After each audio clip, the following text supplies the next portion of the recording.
ഇന്നത്തെ വീഡിയോ നല്ല അടിപൊളിയായിട്ടുള്ള സ്പെഷ്യൽ ആയിട്ടുള്ള ഒരു വീഡിയോ ആണ് കേട്ടോ. അപ്പോൾ ഇതിപ്പോൾ കാണുമ്പോൾ ചിക്കൻ കാലാണെന്ന് തോന്നുന്നത് എത്ര ആൾക്കാരുണ്ട്? അപ്പോൾ അങ്ങനെ തോന്നുന്നുണ്ടെങ്കിൽ ഇപ്പം തന്നെ കമൻറ്റ് ഇട്ടോളൂ കേട്ടോ.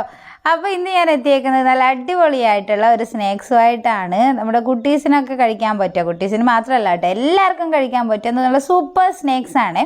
അപ്പോൾ കാണുമ്പോൾ ചിക്കൻ കാല് പോലൊക്കെ തോന്നും, പക്ഷേ അല്ല കേട്ടോ. നമ്മുടെ വീട്ടിലുണ്ടാകുന്ന കുറച്ച് സാധനങ്ങൾ ഉപയോഗിച്ചിട്ട് നമുക്ക് ഉണ്ടാക്കിയെടുക്കാൻ പറ്റുന്ന സൂപ്പർ ഡ്യൂപ്പർ ഐറ്റമാണ്.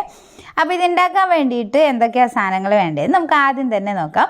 അപ്പോൾ ഞാനിതേ കുറച്ച് കേബേജും തക്കാളിയും ഉള്ളിയും പച്ചമുളകും കൂടെ ഒന്ന് കട്ട് ചെയ്ത് വെച്ചിട്ടുണ്ട്. അതുപോലെ തന്നെ 2 ഉരുളക്കിഴങ്ങും ഒരു 3 മുട്ടയും കൂടെ വറുത്തെടുത്തിട്ടുള്ളതാണ്. അപ്പോൾ ആദ്യമേ തന്നെ ഞാനിത് ഒരു പാനിലോട്ട് വെളിച്ചെണ്ണ ഒഴിച്ചു കൊടുക്കുകയാണ്. എന്നിട്ട് നമ്മൾ ആദ്യത്തെ സാധനങ്ങളൊക്കെ ഒന്ന് വഴറ്റിയെടുക്കാം കേട്ടോ. സവാളയും അതുപോലെ തന്നെ കേബേജും പിന്നെ നമ്മുടെ പച്ചമുളകൊക്കെ ഇട്ടിട്ട് നന്നായിട്ടൊന്ന് വഴറ്റിയെടുക്കുക. അപ്പോൾ ഞാനിവിടെ ഒരു സവാളയും അതുപോലെ തന്നെ ഒരു കുഞ്ഞ കഷ്ണം കേബേജുമാണ് എടുത്തേക്കുന്നത്, പിന്നെ ഒരു പച്ചമുളകും. അപ്പോൾ ഉപ്പ് കൂടെ ചേർത്തിട്ട് ദേ ഇതുപോലെ നന്നായിട്ട് ഇതൊന്ന് വഴണ്ടി വരുന്ന സമയത്ത് നമുക്ക് ഇതിലോട്ട് പൊടികൾ ഇട്ട് കൊടുക്കാം കേട്ടോ. പിന്നെ ഇതിലോട്ട് നമ്മൾ കൂടുതൽ പൊടികളൊന്നും ചേർത്ത് കൊടുക്കുന്നില്ല കേട്ടോ. അല്പം മുളക് പൊടിയും മഞ്ഞൾപ്പൊടിയും അതുപോലെ തന്നെ നമ്മൾ കുറച്ച് കുരുമുളക് പൊടിയും പിന്നെ ഒരു ഇത്തിരി ഗരം മസാല കൂടെയാണ് ചേർത്തിട്ടുള്ളത്. എന്നിട്ട് ഈ പൊടികളുടെയൊക്കെ സ്മെല്ല് മാറുന്നത് വരെ വീണ്ടും ഇതൊന്ന് ഇളക്കി കൊടുക്കാം. അപ്പോൾ ഇതിൻ്റെ സ്മെല്ലൊക്കെ മാറി വരുന്ന സമയത്ത് നമ്മൾ വറുത്ത് വെച്ചേക്കുന്ന മുട്ടയും അതുപോലെ തന്നെ ഉടച്ച് വെച്ചേക്കുന്ന ഉരുളക്കിഴങ്ങും കൂടെ അങ്ങ് ഇട്ട് കൊടുക്കാം കേട്ടോ. മുട്ട ഞാനിവിടെ ഒരു 3 എണ്ണമാണ് എടുത്തേക്കുന്നത്. അതുപോലെ തന്നെ ഉരുളക്കിഴങ്ങ് ഒരു 2 എണ്ണം എടുത്തിട്ട് പുഴുങ്ങിയെടുത്തിട്ടുള്ളതാണ്. ഇനിയിപ്പോൾ ലാസ്റ്റായിട്ട് തക്കാളി മല്ലിയിലയും കൂടെ ചേർത്തിട്ട് വീണ്ടും ഇളക്കി കൊടുക്കുക. അപ്പോൾ തക്കാളി നല്ലോണം അങ്ങ് ഉടഞ്ഞു വരേണ്ട ആവശ്യമൊന്നുമില്ല കേട്ടോ. ഇതുപോലെ ഒന്ന് ആക്കിയെടുക്കുക. അപ്പോൾ ഇനിയിപ്പോൾ ഇതൊരു സൈഡിലോട്ട് അങ്ങ് മാറ്റി വെക്കാം.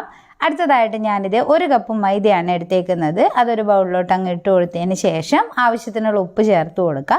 എന്നിട്ട് അതൊന്ന് മിക്സ് ചെയ്ത് കൊടുത്തിട്ട് നമുക്ക് വെള്ളം ഒഴിച്ചിട്ട് കുഴച്ചെടുക്കാം കേട്ടോ. നമ്മൾ ചപ്പാത്തി മാവിനൊക്കെ കുഴച്ചെടുക്കുമല്ലോ, അതുപോലെ നന്നായിട്ട് തന്നെ ഒന്ന് കുഴച്ചെടുക്കുക.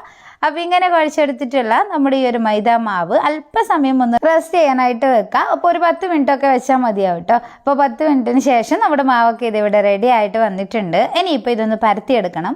അപ്പോൾ ഞാനിപ്പോൾ കുഞ്ഞു കുഞ്ഞു ബോൾസ് ആക്കിയിട്ട് ഒന്ന് പരത്തിയെടുക്കുകയാണ് ചെയ്യുന്നത്. ഇനിയിപ്പോൾ ഇത് ഇങ്ങനെ തന്നെ വലുതായിട്ട് പരത്തിയെടുക്കാൻ പറ്റുവാണെങ്കിൽ അങ്ങനെ ഒന്ന് പരത്തിയെടുത്തോളൂ കേട്ടോ. അപ്പോൾ പിന്നെ പരത്തിയെടുക്കുന്ന സമയത്ത് നന്നായി നേരിയതായിട്ടും പരത്തിയെടുത്തരുത്, അതുപോലെ തന്നെ നല്ല കട്ടിയായിട്ടും പരത്തിയെടുക്കരുത്. ഒരു മീഡിയത്തിൽ വേണം പരത്തിയെടുക്കാനായിട്ട്. ശേഷം ഞാനിതേ ഒരു നമ്മുടെ പ്ലാസ്റ്റിക് ബോട്ടിൻ്റെ അടപ്പെടുത്തിട്ട് ഇതുപോലെ റൗണ്ടായിട്ട് ഒന്ന് കട്ട് ചെയ്തെടുക്കുവാണ്. അപ്പോൾ എന്താ വെച്ചിട്ട് നിങ്ങൾക്ക് ഇതുപോലെ കട്ട് ചെയ്തെടുക്കാം കേട്ടോ. അപ്പോൾ നമ്മളിത് കട്ട് ചെയ്തെടുക്കുന്ന നമ്മുടെ ആ ഒരു അടപ്പ് എന്ന് പറയുന്നത് അത്യാവശ്യം കുറച്ച് വലിപ്പമുള്ളതായിരിക്കണേ. അപ്പോൾ ഞാനിത് ഇതുപോലെയാണ് ഇതിപ്പോൾ കട്ട് ചെയ്തെടുത്തിട്ടുള്ളത്. ഇനിയിപ്പോൾ ഇത് ഒരു സൈഡിലോട്ട് അങ്ങ് മാറ്റി വെക്കാം. അടുത്തത് ഞാനിത് ഒരു 2 ഉരുളക്കിഴങ്ങാണ് എടുത്തേക്കുന്നത്. അപ്പോൾ ഉരുളക്കിഴങ്ങ് നമ്മളിത് ഇതുപോലെ കുഞ്ഞു കുഞ്ഞു നീളത്തിൽ ഒന്ന് കട്ട് ചെയ്തെടുക്കുവാണ്. അപ്പോൾ കുറച്ച് കട്ടിയോടെ വേണം കട്ട് ചെയ്തെടുക്കാനായിട്ട് കേട്ടോ, കാരണം നമ്മൾ ഇതിൻ്റെ സെൻറ്ററിലായിട്ട് അങ്ങ് വെച്ച് കൊടുക്കാനുള്ളതാണ്. അപ്പോൾ നോക്കിയേ ഇതുപോലാണ് നമ്മൾ കട്ട് ചെയ്തെടുത്തിട്ടുള്ളത്. അപ്പോൾ എല്ലാം ഇതുപോലെ ഒന്ന് കട്ട് ചെയ്തെടുക്കാം. ഉരുളക്കിഴങ്ങും കൂടെ നമ്മൾ ഇതുപോലെ കട്ട് ചെയ്തെടുത്തു കഴിഞ്ഞാൽ സംഭവമൊക്കെ അങ്ങ് റെഡി ആയിട്ടോ. ഇനിയിപ്പോൾ ഞാനിത് ഒരു പാത്രത്തിലോട്ട് ഒരു 2 മുട്ട പൊട്ടിച്ചിട്ട് കൊടുക്കുകയാണ്. അതിലോട്ട് ഒരല്പം ഉപ്പോടെ ഇട്ടിട്ട് നന്നായിട്ട് അങ്ങ് മിക്സ് ചെയ്തെടുക്കാം കേട്ടോ. അപ്പോൾ നമ്മുടെ ഈ ഒരു സ്നാക്സ് കോട്ട് ചെയ്തെടുക്കാൻ വേണ്ടിയിട്ടാണ്. അതുപോലെ തന്നെ ഞാനിതേ കുറച്ച് ബ്രെഡ് എടുത്തിട്ട് മിക്സിയിലിട്ട് ഒന്ന് പൊടിച്ചെടുത്തിട്ടുള്ളതാണ്. ഇനിയിപ്പോൾ നമുക്കിതൊക്കെ കൂടിയിട്ടൊന്ന് സെറ്റ് ചെയ്യാനായിട്ട് തുടങ്ങാം. അപ്പോൾ ഓരോരോ നമ്മുടെ ആ ഒരു ഷേപ്പ് എടുക്കുക. എന്നിട്ട് അതിൻ്റെ അകത്തോട്ട് കുറച്ച് അങ്ങ് ഫില്ലിങ് വെച്ച് കൊടുക്കാം കേട്ടോ. അപ്പോൾ ഇങ്ങനെ സെൻട്രലായിട്ട് നമ്മൾ ഫില്ലിങ് വെച്ച് കൊടുത്തതിന് ശേഷം ഇതങ്ങ് എടുക്കുക. എന്നിട്ട് ഇതിൻ്റെ സെൻട്രലായിട്ട് ഇതുപോലെ നമ്മുടെ ഉരുളക്കിഴങ്ങ് ഒന്ന് വെച്ച് കൊടുത്തിട്ട് അതൊന്ന് കവർ ചെയ്തെടുക്കുകയാണ് ചെയ്യുന്നത്.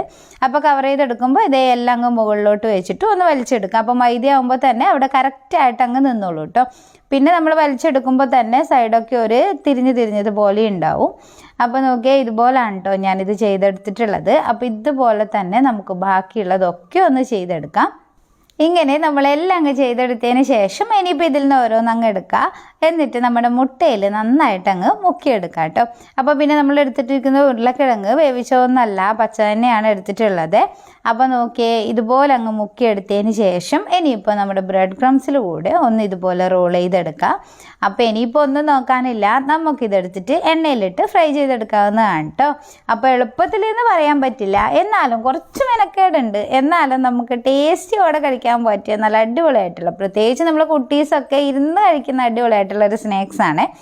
അപ്പോൾ ഇതുപോലെ നമ്മൾ എണ്ണയിൽ ഇട്ടെടുത്തതിന് ശേഷം തിരിച്ചും മറിച്ചും ഒക്കെ ഇട്ടിട്ട് ഇതിൻ്റെ കളറൊക്കെ ഒന്ന് മാറി വരുമ്പോൾ നമുക്ക് എടുക്കാവുന്നതാണ്. ഇപ്പോൾ നോക്കിയേ നമ്മുടെ സ്നാക്സ് ഇവിടെ റെഡി ആയിട്ടുണ്ട്. അപ്പോൾ ഈ ഒരു പരുവത്തിലാവുന്ന സമയത്ത് നമുക്ക് എണ്ണയിൽ നിന്ന് എടുക്കാം കേട്ടോ. അപ്പോൾ ഇതിപ്പോൾ കാണുമ്പോൾ ചിക്കൻ കാലല്ല എന്നാരേലും പറയോ, പ്രത്യേകിച്ച് നമ്മുടെ കുട്ടീസ് പറയില്ലല്ലോ. അപ്പോൾ നമുക്കിതുപോലെ തന്നെ ബാക്കിയുള്ളതൊക്കെ ഒക്കെ ഒന്ന് ചെയ്തെടുക്കാം. അപ്പോൾ നമ്മുടെ സ്നാക്സൊക്കെ ഇത് ഇവിടെ റെഡി ആയിട്ടുണ്ട്. അപ്പോൾ ഇതുവരെ ട്രൈ ചെയ്തിട്ടില്ലാത്തവർ തീർച്ചയായിട്ടും ഒന്ന് ട്രൈ ചെയ്ത് നോക്കാം കേട്ടോ. അപ്പോൾ നമ്മുടെ വീട്ടിലൊക്കെ ഉണ്ടാകുന്ന സാധനങ്ങൾ ഉപയോഗിച്ച് നമുക്ക് എളുപ്പത്തിൽ ഉണ്ടാക്കിയെടുക്കാൻ പറ്റും. അടിപൊളിയായിട്ടുള്ള ഒരു ഐറ്റം അല്ലേ. പിന്നെ ഇത് സോസിൽ മുക്കി കഴിക്കുമ്പോഴാണ് കേട്ടോ നല്ലൊരു ടേസ്റ്റ്. അതുപോലെ തന്നെ ചൂടോടെ കഴിക്കുമ്പോഴാണ് ആ ക്രിസ്പിനെസ് ഒക്കെ ഉണ്ടാകുന്നത്. അപ്പോൾ നിങ്ങൾക്ക് എൻ്റെ ഈ വീഡിയോ ഇഷ്ടമായിട്ടുണ്ടെങ്കിൽ ലൈക്ക് ചെയ്യുക, അതുപോലെ തന്നെ നിങ്ങളുടെ കമൻറ്റ്സ് അറിയിക്കുക. പിന്നെ ഇതുവരെ കൃഷ്ണവി എന്നുള്ള പേജ് നിങ്ങൾ ഫോളോ ചെയ്തിട്ടില്ലെങ്കിൽ ഒന്ന് ഫോളോ കൂടെ ചെയ്ത് സപ്പോർട്ട് ചെയ്യണേ. അപ്പോൾ ഇതുപോലെയുള്ള നല്ല നല്ല വെറൈറ്റി ആയിട്ടുള്ള വീഡിയോസൊക്കെ ആയിട്ട് നമുക്ക് അടുത്ത ദിവസം കാണാം. അതുവരെ ബൈ.